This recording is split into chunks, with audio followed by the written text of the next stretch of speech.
Okay, so now we're in section 3.8 where we're talking about exponential growth and decay.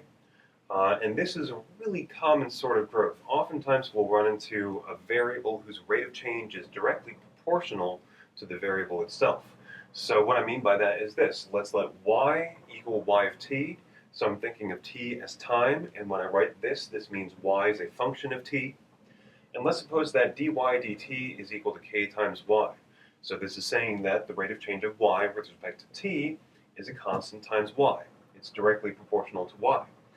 Then it turns out that y of t, written out as a function, is always equal to c times e to the kt, where c is some constant. In particular, we can always say what this constant c is. It's always equal to y of 0. I'll often call y of 0 the initial condition or the initial value, something like that. So y of t is equal to y of 0 times e to the kt. Now, we really have two different sorts of phenomena, or two different cases going on here. If k is greater than 0, that's saying that the rate of change is positive. Assuming y is positive and k is positive, then the rate of change is positive, so it's growing. We call this exponential growth. If k is less than 0, and again, typically we're assuming y is positive, then k times y will be negative, so the rate of change is negative, and this we will call exponential decay. So one very common example of exponential growth is population growth. This is because if we assume that the birth rate is constant, then a population will grow at a rate that is directly proportional to its size. Okay, so the world population in 2000 was about 6 billion, and in 2012 it was about 7 billion. So let's let P of t be the world population in billions, t years after 2000. Let's just assume that world population follows an exponential growth model. Let's find an exponential model, P of t equal to c e to the kt. Well, we've got two data points here. We have the year 2000, and in 2000 the population was 6 billion, and in 2012 it's 7 billion. So we're going to use these two data points to figure out what this model should be. Now, since t is years after 2000, in the year 2000 t is equal to 0, in the year 2012 t is equal to 12. So c is p of 0, and p of 0 is 6 because we're counting in billions. Great. Now p of 12, on the one hand, the population in 2012 was 7 billion. So on the one hand, p of 12 is 7. On the other hand, though, our exponential model says that p of 12 should be equal to c e to the kt. C is equal to 6, t is equal to 12, so I end up with 6e to the k times 12. So I set these two equal, and I have 6e to the k times 12 is equal to 7. Now I can solve for k. Divide both sides by 6, take natural logarithms to get k times 12 is the natural logarithm of 7/6, which is about 0.1541. And then I divide by 12 to get k is approximately equal to 0.01285. So my population model here is P of t is 6 times e to the 0.01285 t. Great. Now this constant k right here, we can literally interpret it as a percentage growth rate. So since it's 0.01285, that really means that if I move the decimal point 2 to the right, that the world population, if we assume it's growing exponentially, is growing at a rate of about 1.285% per year. Another very common example of exponential change is radioactive decay, and as you might guess, since this says decay, this is going to be exponential decay. So the definition that's key here is the half-life. The half-life of a radioactive isotope is the amount of time it takes for half of a sample of the isotope to decay into something else. So we start with, say 2 kilograms of a sample of some radioactive isotope. After the half-life, only one half will still be the same isotope, the other half will have decayed into something else. Now, since the rate of decay is directly proportional to the size of the sample, after a certain amount of time, it always cuts down by half, no matter how big or small the sample is. This is exponential decay. Okay, so for example, polonium-218 has a half-life of 3.1 minutes. So given a sample of m sub 0 grams of polonium-218, let's find an exponential model for m of t, which is the mass of polonium-218 remaining after t minutes. So m of t is equal to c times e to the, I'm going to write negative kt.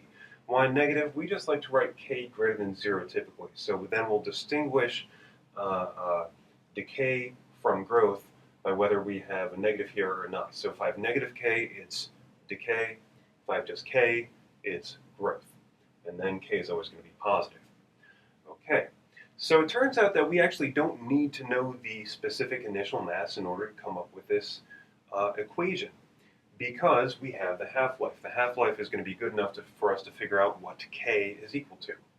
So what is c? Well, c is the mass at time 0, and I just called that m sub 0. Great. Now, after 3.1 minutes, I know that because 3.1 is the half-life, I know that the remaining mass is going to be half of m sub 0, so 1/2 m sub 0. But on the other hand, I know that when I have radioactive decay, I have a decay model. So I'm going to get m of 3.1 is m sub 0, which is c, times e to the negative k times t, which is 3.1. Great. Now I have two expressions for m of 3.1. I'll set them equal to each other. I get m sub 0 of e to the negative k times 3.1 is equal to 1/2 times m sub 0. Now I've got a factor of m sub 0 on each side, so I can just cancel those out. I'm left with e to the negative k times 3.1 is equal to 1/2. I take natural logarithms to get negative k times 3.1 is about negative 0.6931. Then I divide by both sides by negative 3.1 to get k is approximately equal to 0.2236. So putting that back together, m of t is m sub 0 times e to the negative 0.2236 t. And what this is really saying is that the polonium-218 is decaying at a rate of about 22.36% per minute. Okay, so here is question number 2. Carbon-14 has a half-life of 5,730 years. Given an initial sample of 2 grams of carbon-14, find an exponential model m of t equal to c times e to the negative kt for the mass in grams of the isotope remaining after t years. Let's look at one final example. So continuously compounded interest. If $P is invested at a rate of R% per year, compounding n times a year, the value after t years is given by this formula. The value P of t is P times 1 plus R over n raised to the nt power. Okay, you may or may not have seen this before, whatever. This is just what it is. Now, as we allow the number of times that this compounds goes to infinity, so you might have something that compounds once per year, so that means that the interest is added to your investment once per year. Maybe it compounds monthly, so n would be 12, so that means that you make interest 12 times a year. Well, if you let the number of times that it compounds go to infinity, which represents an investment which is earning interest at every single moment of the day, it turns out that 1 plus r over n raised to the nth power approaches e to the r power. So this entire thing right here becomes e to the rt, and we get p of t is equal to p times e to the rt. Great, so this is continuously compounded interest. Okay, so with these sorts of examples, we're actually typically given the initial condition, the amount being invested, and also what has functionally been k for the rest of the video, but which is now r, which is the rates. So for example, let's say that we have $1,000 invested at 6% per year, compounded continuously. The sort of question we can ask here is things like, okay, after however many years, how much is the investment going to be worth? Or also we can ask, after how many years is the investment going to be worth whatever? So let's find out how long it'll take for this investment to be worth $1,200. So P of t is P times e to the RT.